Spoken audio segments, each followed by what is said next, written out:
used to work night shifts at a 7-Eleven in Phoenix. Nothing fancy, just enough hours to pay rent and stay caffeinated. But there was this one guy. Came in every single night at 3:07 IEM on the dot. Tall, pale, black hoodie, never spoke. He'd buy the same thing, a bottle of water and a pack of gum, then stare at the counter for a second. Like he was waiting for something. I joked about him being a vampire once. My co-worker just shrugged and said, better him than the meth heads. Then, one night, he didn't show up. 3:07 IEM came and went. Nothing.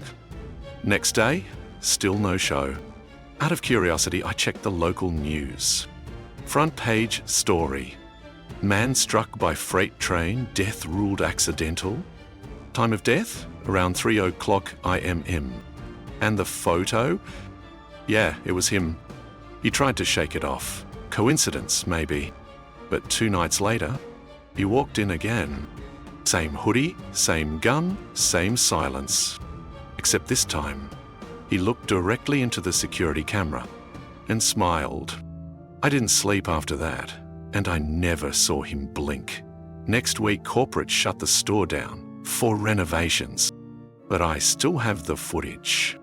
And every so often, when I can't sleep, play it back at exactly 3:07 AM. And every time, he's closer to the camera.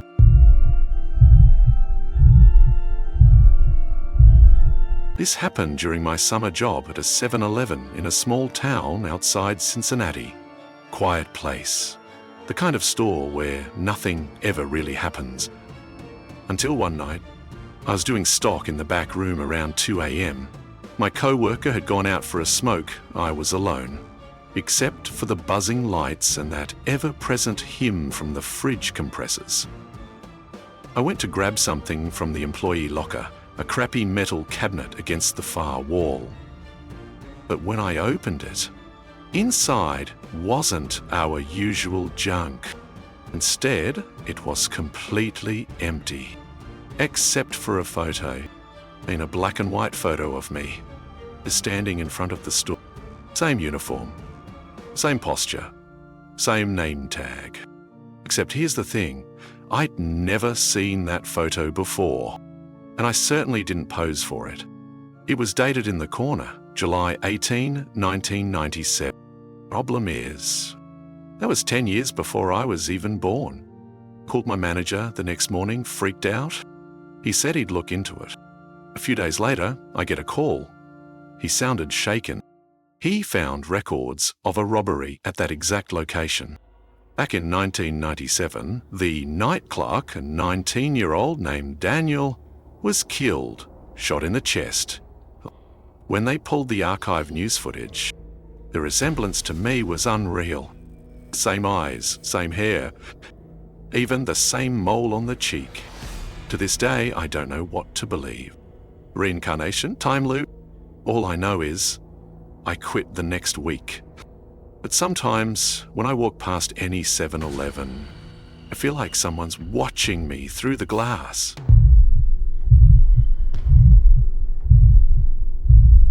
I worked at a 7-Eleven on the outskirts of Phoenix for a few months during college. Night shifts were dead boring, except for one part I hated, the back freezer. Not because it was cold, that's expected, but because every time I stepped inside, I felt watched. Not like there's a camera watched. I mean, his eyes breathing, a presence. At first, I thought it was just me being tired, but then things started happening. One night, I went in to restock ice.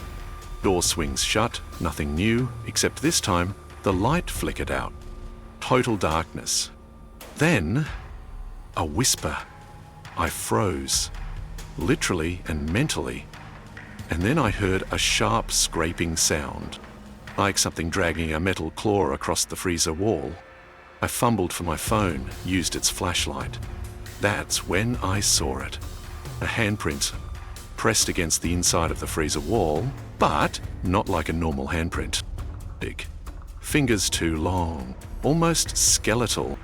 I ran for the door, it wouldn't budge. I screamed, slammed against it, and then I heard it right behind me. Breathing, deep, raspy, and slow. I turned, flashlight shaking, but there was nothing there. Just my own foggy breath hanging in the cold air. Then the light snapped back on. The door swung open. No one was there. When I told the manager, he got this weird look. He said, "Freezer was installed after the fire. Back in '89. Trapped a homeless guy in there by accident. Froze to death before anyone found him."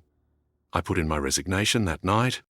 Now, anytime I go into any walk-in freezer, even at restaurants, I get that same chill.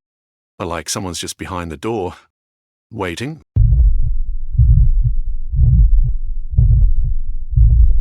I used to pull graveyard shifts at a 7-Eleven in a small rural town in Kansas. Population was maybe a few thousand and most people were asleep by 10. It was just me, the humming fluorescents, and the occasional late-night trucker.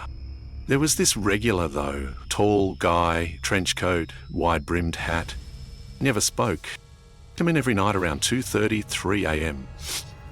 I've always bought the same thing, 1 pack of Marlboros and a single red apple.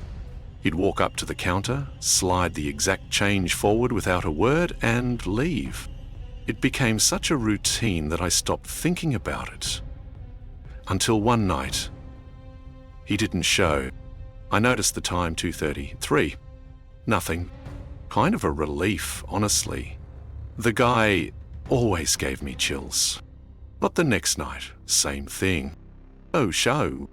Then, the third night, 2:33 a.m. sharp, he walked in. Only, it wasn't right. He looked the same, sure, but his skin, it was ashen. His eyes, completely white. Still silent, he slid a pack of Marlboros and a red apple across the counter. To me, I just stared. "Ah, sir, you forgot your..." He was gone. Vanished. Didn't hear the bell over the door. Didn't see him leave. I turned toward the security monitor, trying to rewind the footage. But something was wrong. The timestamp skipped from 2:32 to 2:34. 2 minutes gone, black screen. I checked the drawer, no money. But the apple, still sitting there. Red as blood. I picked it up, and it was warm, like it had been sitting in the sun. The next night, I didn't show up for work. Instead, I drove to the sheriff's office and told him everything. He blinked at me and said, "Son, that man you're describing, trench coat, hat, apple, that's old Ray. He died 20 years ago in a fire just down the road. Used to come in every night for smokes and fruit." I asked about the missing security footage. The sheriff just shook his head. "We've had stories like this before, always at that store, always during the storm season." I quit that week, and sometimes, just sometimes, when I drive late at night and pass a 7-Eleven, I swear I see him standing at the window, holding that damned red apple, waiting.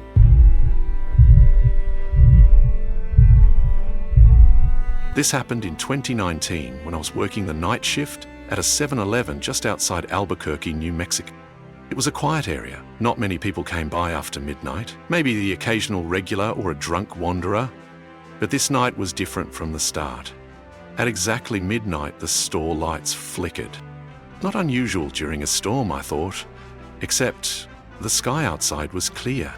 Sound effects, lights buzzing, flickering. Then, the cooler doors at the back of the store swung open, all at once. I walked over, thinking maybe the latch was loose. As I shut them, I caught something from the corner of my eye. The backroom door was cracked open. That door? Always locked. Only managers had the key. And here's the creepy part. I knew my manager wasn't in. He was out sick, and I was the only one working that shift. I grabbed my flashlight and approached slowly. "Hello?" I called. No answer. Nudged the door open. The air was different inside. Cold. Damp. And it smelt like old dirt, like a basement after a flood. There was a staircase. I'd worked there for over a year, and I swear to you, I had never seen a staircase back there. Music cue droning, synth build, tension rising. Something told me to turn back, but curiosity won. I stepped down. The light from my flashlight flickered as I descended. And then I heard it. A child's laughter, soft but wrong, like it had been recorded and slowed down. I stopped. "He's there?" I asked, my voice barely above a whisper. More laughter, then a scream. Sharp, high-pitched, and abruptly cut off. I turned to run, but the stairs behind me were gone. Just a concrete wall. My flashlight went out. I was trapped in total darkness. And then I heard footsteps. Slow, deliberate, dragging something. I pressed my back to the wall, my heart racing. The smell was stronger now, rotting, metallic. And then I saw it. From the darkness, a face emerged. Pale, blank eyes, stitched smile. Like a broken porcelain doll, but breathing. "Elaine, dear, you weren't invited," it whispered, voice like static on a dead channel. Then I blacked out. When I woke up, I was lying behind the counter upstairs. Customers were walking in. Morning sun filled the store. But something was off. The time on my watch? Still midnight. I checked the back room. No door, no staircase. Just shelves of cleaning supplies and boxes. I thought I was losing my mind. Until that night, when I got a call from my manager. He asked if I'd gone into the back room during my shift. I hesitated. "Why?" he said. "Because someone used your login to access it at exactly 12 o'clock. Oh, them? And the cameras?" They all went black, just static. For 13 minutes. I never went back after that. And sometimes I dream of the staircase, descending forever. That stitched face waiting at the bottom. And it says my name. Not every 7-Eleven is haunted, but once you experience one that is, you'll never walk into those fluorescent aisles the same way again. Remember, if the air turns cold, if the lights flicker, and if someone offers you an apple at 2:33 a.m., subscribe for more true horror stories. And as always, don't look behind you.